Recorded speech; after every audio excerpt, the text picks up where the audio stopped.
Hi guys, welcome back to the channel, and again I'm in the kitchen.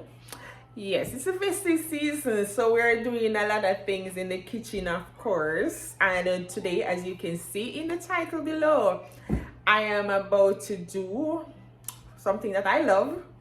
It's a staple in my home growing up with my grandmother, and that's where I learned how to do it, and I'm excited to do it no matter where I am at in the world. At Christmas time, I am going to make some sorrel. I'm also doing this so that my brother can have this video to see how it's made. So yes, I want to put some of these things on my channel, definitely for family who are younger than me. I'm not that old but who are younger than me, so that they have it to utilize and keep that little tradition in the family going. So yeah, lots of talking, right? So I'm gonna get into it. So we have, this is 2 pounds of dried sorrel, definitely. So we have the sorrel.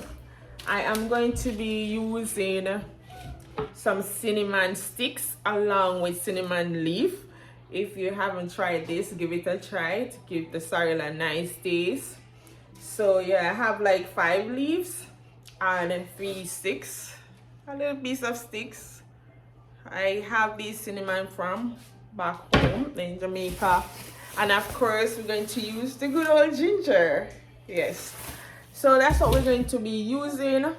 My grandmother always put some pimento seed in her sorrel, but she normally put it when she's mixing the sorrel. That's the only thing I tweak from the tradition. I don't put it when I'm mixing the sorrel. I put it right after I put the sorrel in the water to draw. And as I said that, by the way, we don't boil sorrel here. We steam the sorrel. In my culture, we say dry it. So I'm trying to keep it, as authentic as I can. So we are going to steam it if you want it in, yeah. So that's what we're going to do. So for that, I have 8 cups of water on the fire already in that pot, and I'm going to show it to you. Alright guys, so I told you that the pot is already on the fire, and look, it's boiling, as you can see. So what I am going to do now, I am going to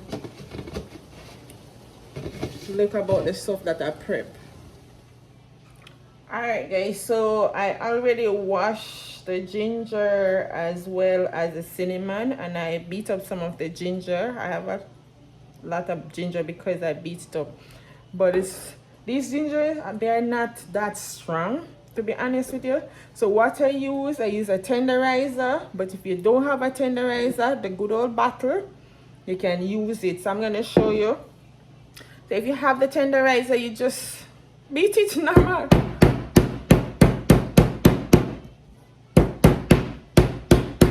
Just like that. Oh, it's flying away. And if you don't have a tenderizer, the butter will do its job. It just take. So yeah, the butter will do its job. It might just take a little more energy.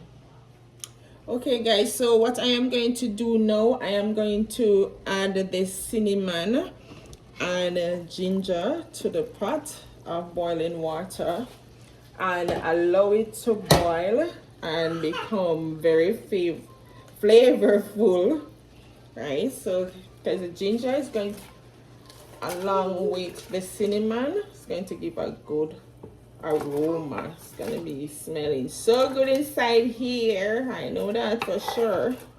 After doing it so many times, after all, I must know, right? But yeah, it's going to smell very flavorful. So yeah, I use a wooden spoon in this case to just stir it up, and then I just put this in the sink, and we are going to cover back the pot and allow it to boil. Like I said, I am not boiling the sorrel, I am steaming it. So I'm going to allow the ginger and the cinnamon to come to a boil, and then I'll show you what I'll do next.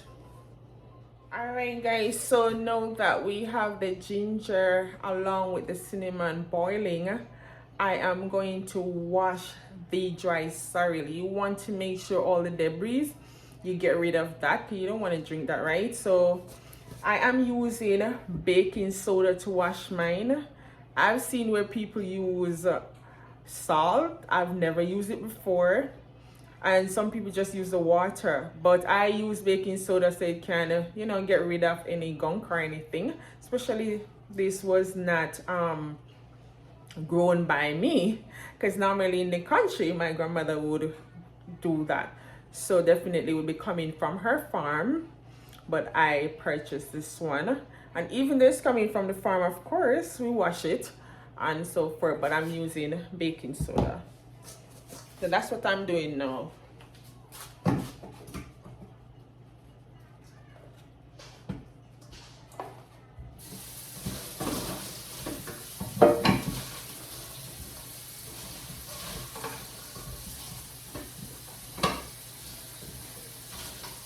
So you want to make sure that, you know, when you're washing it, you give it at least maybe 3 wash.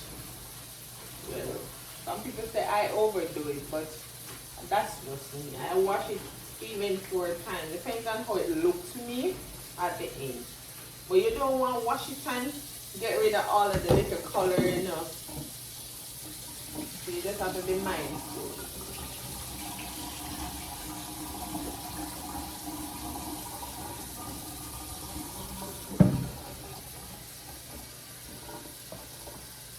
And I'm just pouring it directly from the box on it.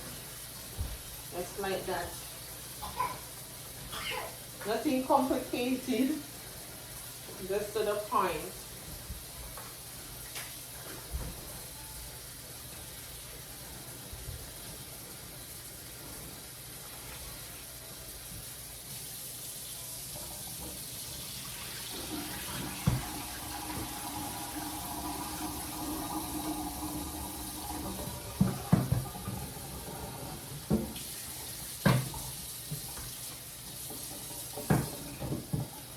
Alright, so I'm giving it my final wash now.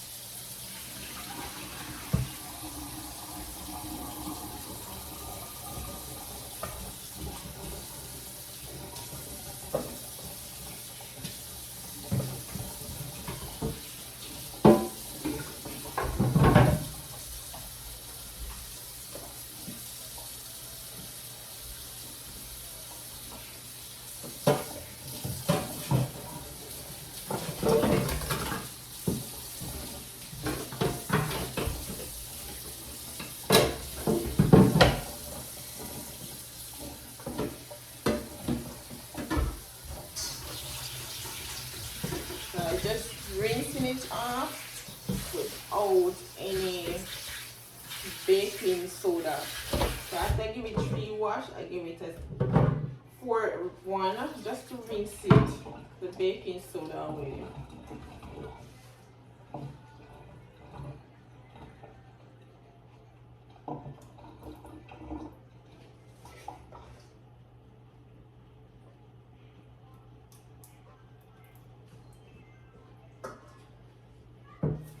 Alright, so that is it.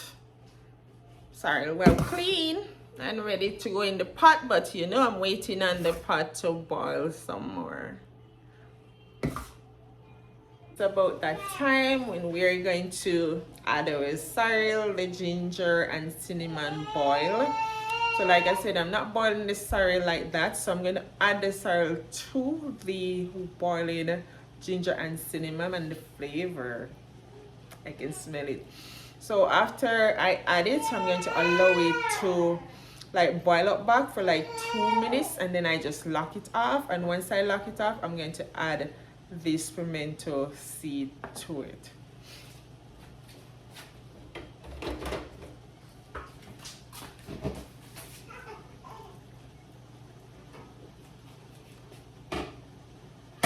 So yeah, I'm just pouring all the sorrel in it.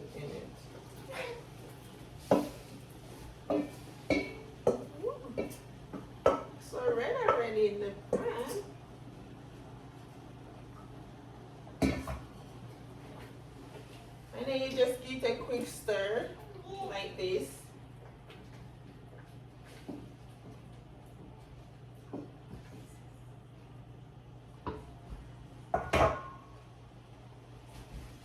And close bottom.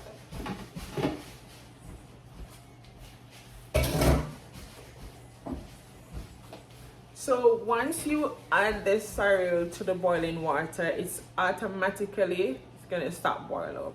So I'm allowing it to come to a boil for 2 to 3 minutes, and I'm going to add the pimento seed, and that is it. Turn it off. Once I turn it off, what we normally do in my household growing up, we do it in the evening and leave it overnight to cool, and then we sweeten on the next. Okay, so guys, you see it's boiling up now. So this is where I'm going to turn it off because I just want it to boil up. And this is what it looks like already. So like I promised, pimento green, you can put the amount you want to in yours. I'm not putting a lot because pimento is strong. Alright guys, so yeah, it's boiling up, and as you see, and this is where we're turning off the fire, and then I am going to close it up and leave it overnight for it to cool, and we'll strain it after. Thank you so much for watching, guys. If you enjoyed the video, if you're going to try this, don't forget to comment and let me know. Also leave a like and subscribe if you're not already subscribed. Bye guys.